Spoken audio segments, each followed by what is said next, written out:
mga tropa, samahan nyo muna ako dahil magdi-deliver tayo ng laruan. So magda-drop off muna tayo ng Siyam! Imagine Siyam na laruan sa JNT. Ito yung item natin tropa. 1, 2, 3, 4, 5, 6, 7, 8, 9, 10. So ready na yan. Ipapak na lang ng tropa natin. So, ano yung mga item natin for delivery na yan. Tapos syempre, chat ko yung mga customer natin na on the way na yung kanilang parcel. Good morning tropa! Today is April 8, 2025. Ngayong araw tropa, pasok tayo ng trabaho sa schedule natin na second shift which is 2 to 10. Pero bago tayo pumasok mga tropa, samahan nyo muna ako dahil magdi-deliver tayo ng laruan. So magda-drop off muna tayo ng Siyam! Imagine Siyam na laruan sa JNT. First time kong magdi-deliver ng Siyam na piraso o para sa Siyam na tao. So thankful tayo dahil marami nang sumusuporta sa atin.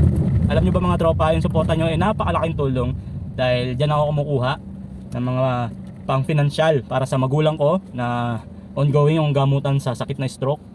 At the same time, syempre, pambayad sa mga bills, kuryente, pandagdag. Kahit na may trabaho tayo tropa, alam nyo ba, kulang pa rin dahil sa taas ng bilihin, sa dami ng mga binabayaran natin, tulad nito, sasakyan, kuryente, tubig, marami pang iba. At the same time, pag-aaral ng mga bata. So maraming salamat from the bottom of my heart. Maraming salamat po sa pagsuporta sa mga binibenta ni Tonton. Maraming salamat. At syempre, sana suportahan nyo rin yung aking vlog o aking mga content na mapapanood nyo sana. Sana bisitahin nyo rin. Walang iba kundi ang Buti Pa si Tonton TV. So maraming salamat po. So ngayon, samahan nyo lang ako mga tropa. Iba-vlog ko lang o content natin yung araw na to kasi very special to. Dahil first time ko magdi-deliver ng Siyam na piraso. Magdi-deliver tayo all the way from Metro Manila. Meron tayo Cavite, meron tayong Bulacan. So hindi ko nababanggitin yung mga pangalan, pero alam nyo kung sino kayo. So maraming salamat po. Sana nga lang po sa mga customer ko, sana bayad naman po agad. So huwag natin patagalin kasi ang hirap po talagang maningil sa dami po ninyo. Imagine for example, nagbenta ako, nagpost ako ng 10 peso, di ba? So kung mga kolektor ang bibili o reseller, syempre ang bibili niyan, for example, isa lang, marami kayong pa isa-isa ang binili. For example, nagpost ako 80 piraso. May bumili 20 pero tagi-isa kayo. Kung hindi kayo magbabayad, ang hirap singilin, pa isa-isa pa akong maniningil, pa isa-isa akong magre-remind na sasabihin ko, payment reminder, pakiusap, pakibayaran na, di ba? So minsan ginagawa ko na pagka post ko tapos may nag-mine, nagre-reply agad ako, pakibayaran na po agad. If not, i-cancel na po or ibibigay ko dun sa second miner, which is napaka-helpful para sa akin. Kasi pag gano'n ang atake ko, minsan kung gusto talaga ng bumili, binabayaran agad. Pero pag hindi naman, tumatagal talaga. So kina-cancel ko po kahit na regular buyer ko na siya. Kasi para din po sa akin kasi ang hirap po talaga, ang hirap maningil, ang hirap mag-sort. Tapos hindi rin pala bibilin, di ba? Nilalagay ko agad yan sa plastic. So gumagastos din ako ng plastic. Tapos yung oras ko nauubos dahil nga sa paniningil at pag-aantay kung kukunin ba o hindi. So yun lang naman, sinishare ko lang kasi as a seller, kailangan din kasi natin maging maparaan. At the same time, kailangan ko rin talaga na mabayaran din agad kasi dyan din ako kumukuha ng pambili ko ng laruan, di ba? Ano lang din ako buy and sell lang din ako So, para kumita ako, kailangan mabayaran agad. Tsaka dapat may pambayad din ako doon sa pagbibilhan ko, di ba? Ganun lang po. Sinishare ko lang. So, shoutout dun sa mga customer ko Please, pakibayaran po agad please. Para may pambili din po tayo agad, para lagi tayo mayroong bago. So, kaka-post ko lang kanina, starting today, lagi ako magpo-post ng 10 peso. So paunahan na lang kung sino makakabili o makakapili ng mga 10 peso item natin. So mostly mga 10 peso item natin, mga mga vintage na yun. So minsan may mga nag-uunahan. May experience pa nga ako tropa, kwento ko na rin. May nai-post akong item which is vintage na, nai-post ko lang ng 10 peso. So ang dami nag-mine.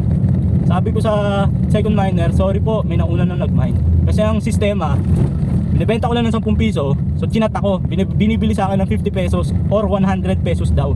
Basta sa kanya ko lang ibigay. Para sa akin, hindi issue yung pera Hindi ako ganun tao. Sabi ko sa kanya, ganito na lang po. Message nyo yung nakabili. Tapos i-alok nyo yung presyo nyo, yung 50 or 100. Then kayo na po mag-usap. Wala na po ako dun. So yun yung sabi ko dun sa tropa natin. Kasi ayoko magpakasira dahil lang dun sa kakaunting pera na sasabihin ko doon sa first miner. Sorry po, nagkamali po ako, ganito. Ayoko po ng ganun. So nagkasundo naman yung dalawang panig. So nangyari, Yung 10 peso na binili sa akin ng first miner, eh naibenta niya ng 50 or 100 dun sa second miner. So, yun yung nangyari. Which is, okay kami pareho, di ba? Nakabenta ako, nakabenta rin yung bumili sa akin na first miner. Tapos na-fulfill naman ng first miner yung second miner kasi matagal niya na yatang hinahanap yung laruan na yun. So, tatlo kaming masaya. Eh kung ginrab ko yung alok niya na sa bigay ko sa kanya, kawawa naman yung first miner. Nawalan pa ako ng customer, di ba? Siyempre kakalat nun sa toy community na ito, itong seller na to, mukhang pera. Namain ko na tapos binigay pa sa iba, di ba? Ako nawalan, hindi sila. Kaya para sa mga customer ko diyan, first miner pa rin ang number 1 para sa akin. Mga pa 10 piso man yan, alokin man ninyo ako. Hindi po nabibili yung pagkatao ni Tonton. Dahil una sa lahat, sa po akong content creator. Pangalawa, naniniwala po kasi ako sa kasabihan na karma. So, yun lang. Naikwento ko lang sa inyo ha. Maganda yung usapan na yun kasi sana ganun lahat ng ganun lahat ng seller, 'di ba? Sa laruan, mapamura man 'yan o mahal. Dapat pinapahalagahan natin yung ating mga customer, lalo na yung first miner natin, napakahalaga nun. Kaso lang, ako naman kasi may issue kasi dun sa pagbabayad. Minsan kasi sobrang tagal, as I've mentioned kanina. Kaya ang ginagawa ko, within 24 hours, pag hindi na bayaran, kinakancel ko na. It's either binibigay ko sa second miner kung meron, kung wala naman, nire-repost ko. Bakit? Kasi minsan nagiging kasanayan na nung nang bumibili. Hindi natin alam kung bakit sobrang tagal.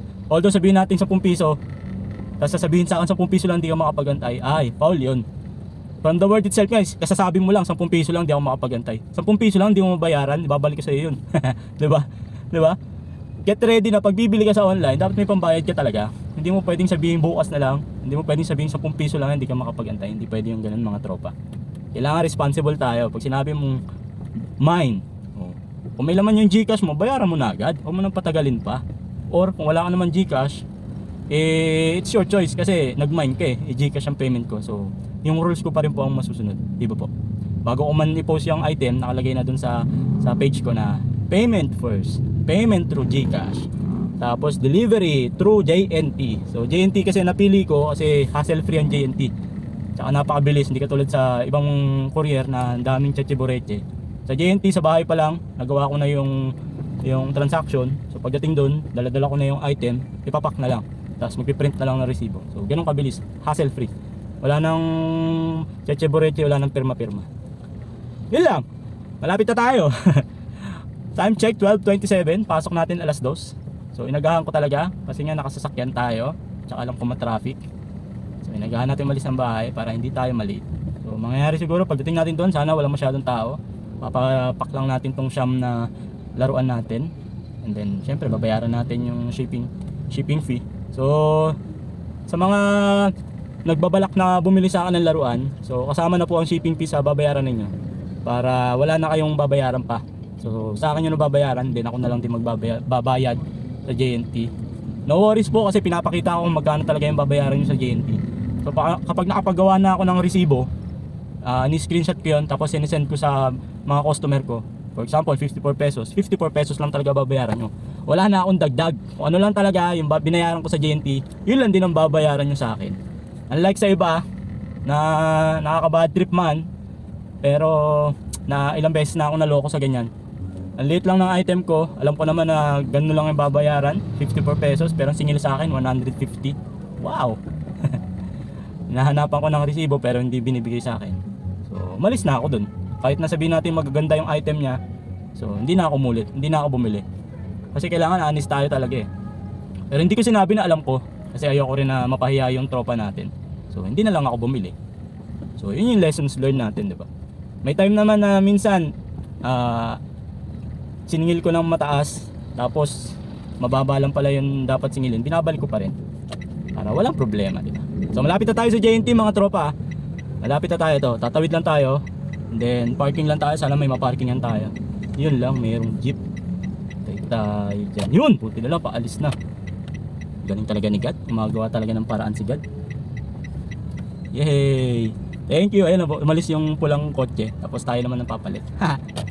Galing. Timing. Alright. Sana wala masyadong tao. Okay. Park tayo dito. Then Ito na tayo sa loob. So ito na yung item natin, tropa. 1, 2, 3, 4, 5, 6, 7, 8. So ready na yan. Ipapak na lang ng tropa natin. Item natin na yan, medyo malaki. Kaya large pouch na ito mga tropa. Sabi mo kompleto, kulang naman pala. Every time na nagpapadeliver ako dito, katapos yung magpa-deliver, papapicture ako. Sinesend ko yun sa mga GC ng mga laruan para katunayan na every time na may bumibili sa akin, dinideliver ko agad. Tapos lahat ng laruan ko mga tropa, nilalagyan ko ng pangalan. Kasi one time nagkamali ako, naligaw yung item, nagkabaliktad yung dalawa. Buti na lang mabait yung customer ko that time. Pumayag siya na i-deliver ulit yung laruan. So binayaran ko na lang yung shipping fee. So yun na yung mga item natin for delivery na yan. Tapos syempre, chat ko yung mga customer natin na on the way na yung kanilang parcel. Tapos na yung deliver natin ng laruan. Problema na lang natin kung aabot ba tayo sa trabaho na on time. Dahil medyo late na, alauna na. Sana lang, hindi na. Dahil Abit Tropa, maraming salamat sa pagsama sa akin ngayong araw. Pinakita ko lang yung konti natin pinagkakabalahan o pinagkakakitaan para tulong syempre, pinansyal para sa pamilya natin, mamahal natin sa buhay at syempre para sa sarili din natin. Na kailangan, lagi tayo may paraan at lagi tayo may pera para hindi tayo mukhang kawawa. So dahil Abit Tropa, if you like this video, please don't forget to like, share, and subscribe sa Buti Pa Si Tonton TV. Hanggang sa susunod mga tropa, Buti Pa Si Tonton. Peace. Bye-bye.